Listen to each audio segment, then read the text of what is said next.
பெருவெடிப்புக்கு முன்னாடி வந்து உலகத்துல காலம்னு ஒண்ணு கிடையவே கிடையாது, இடம்னு ஒண்ணு கிடையவே கிடையாது. அப்போ பெருவெடிப்பு எங்க நடக்குதுன்னா, பெருவெடிப்பு வந்து நடக்கக்கூடிய அந்த நொடியில இருந்து தான் காலமே ஆரம்பிக்குது. ஒரு கருப்பொருள் இருக்கு, அந்த பொருளுக்குள்ள இருக்கக்கூடிய மேட்டர் ஆன்டி மேட்டர் அப்படிங்கிற ரெண்டுமே உடையுது. அப்படி உடையறது தான் பெருவெடிப்பு அப்படின்னு சொல்றோம். இப்ப வெடிப்பு அப்படின்னோடனே வெடி மாதிரி வெடிக்கும் அப்படின்னு தான் நம்மள பெரும்பாலானவர்கள் நினைப்பாங்க.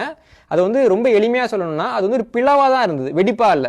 ஒரு பிளவு, அப்படியே ரெண்டும் வந்து தனித்தனியா தான் பிரிய ஆரம்பிச்சது. பிறகு அந்த பிளவு வந்து அதிகரிச்சு இன்னைக்கு பரந்த அண்டமா வந்து பரவி இருக்கு. இந்த பிளவினுடைய படிநிலைகளை பார்க்க போனோம்னா முதல்ல வாயு வந்து உருவாகுது, அதுக்கு பிறகு பனிமூட்டம் மாதிரியான விஷயங்கள்லாம் உருவாகுது, அதுக்கு பிறகு நட்சத்திரங்கள் உருவாகுது. அந்த நட்சத்திரங்கள் வந்து உடஞ்சி சேர்ந்து அதன் மூலமாக கோள்கள்லாம் உருவாகுது. இன்னொரு பக்கம் பெருவெடிப்பின் போதே கோள்கள் உருவானது அப்படின்னு சொல்லக்கூடியவங்களும் இருக்காங்க. இல்ல நட்சத்திரங்கள் வெடிச்சு மட்டும்தான் கோள்கள் உருவானது அப்படின்னு சொல்லக்கூடியவங்களும் இருக்காங்க. இதுலயும் ரெண்டு வேறு கருத்துக்கள் இருக்கு.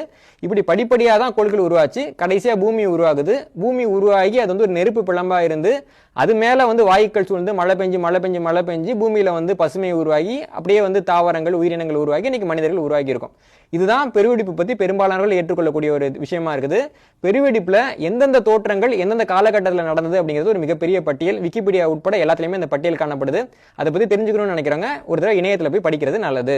தொடரோட நிறைவு பகுதியில் இருக்கிறோம். பெருவெடிப்புக்கும் தமிழ் இலக்கியத்துக்கும் என்ன சம்பந்தம் அப்படிங்கறத நம்ம இங்க பார்க்க போறோம். சங்க இலக்கிய நூல்கள்ல ரொம்ப காலத்தால பிற்பட்ட நூல் அப்படின்னு பரிபாடல சொல்லலாம். ஏன்னா சங்க இலக்கிய நூல்கள் பாத்தீங்கன்னா பொதுவாக அதிகமா கடவுள் நம்பிக்கை பத்தி காணப்படாது, மத நம்பிக்கைகளும் இருக்காது.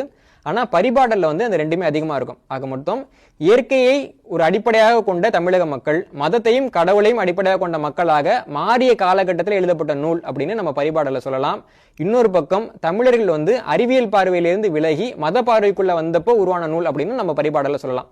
இந்த பரிபாடல்ல தமிழர்களுடைய அறிவியல் இருந்தது இல்லையா, அந்த அறிவியல் வந்து மதமா மாற்றக்கூடிய நிறைய முயற்சிகள் இருக்கு. அதே நேரம் அப்படி அறிவியல்லாம் இருந்தது அப்படிங்கிறதுக்கான ஒரு இறுதி சாட்சியமாகவும் இந்த பரிபாடல் தான் இருக்கு. பரிபாடல்ல வரக்கூடிய இரண்டாவது பாடல் வந்து பிரபஞ்சம் எப்படி உருவானது, பெருவெடிப்பு எப்படி நிகழ்ந்தது அப்படின்னு மக்களுக்கு விளக்கக்கூடிய ஒரு மிக முக்கியமான பாடலா இருக்கு. இந்த பாடலினுடைய கருத்துக்கள் என்னென்ன அப்படின்னு பார்க்க போனா, இந்த பிரபஞ்சத்துல சூரியனும் நிலவும் இல்லாத ஒரு காலம் இருந்தது அப்படின்னு இது சொல்லுது. தொன்முறை இயற்கையின் மதி அப்படின்னு தொடங்கக்கூடிய இந்த பரிபாடல்ல பெருவெடிப்பு கொள்கை தொடர்பான அண்டத்தின் தோற்றம் தொடர்பான நிறைய செய்திகள் காணப்படுது.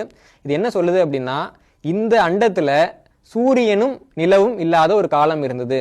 அந்த காலகட்டத்துல ஒரு கரு வந்து இந்த அண்டத்துல ஓசையோடு தோன்றியது. அதற்கு பிறகுதான் வந்து காற்று வந்தது, நட்சத்திரங்கள் வந்தன. அந்த நட்சத்திரங்கள் வந்து வெடித்து ஒன்றோடு ஒன்று சேர்ந்து நிறைய கோள்கள்லாம் உருவாச்சு. அதற்கு பிறகு கடைசியாக பூமி வெப்பமா தோன்றுச்சு. பிறகு அதிக மழை பெஞ்சு பூமி குளிர்ந்து அதற்கு பிறகுதான் உயிரினங்கள் எல்லாம் தோன்றின அப்படின்னு சொல்லுது இந்த பரிபாடல்.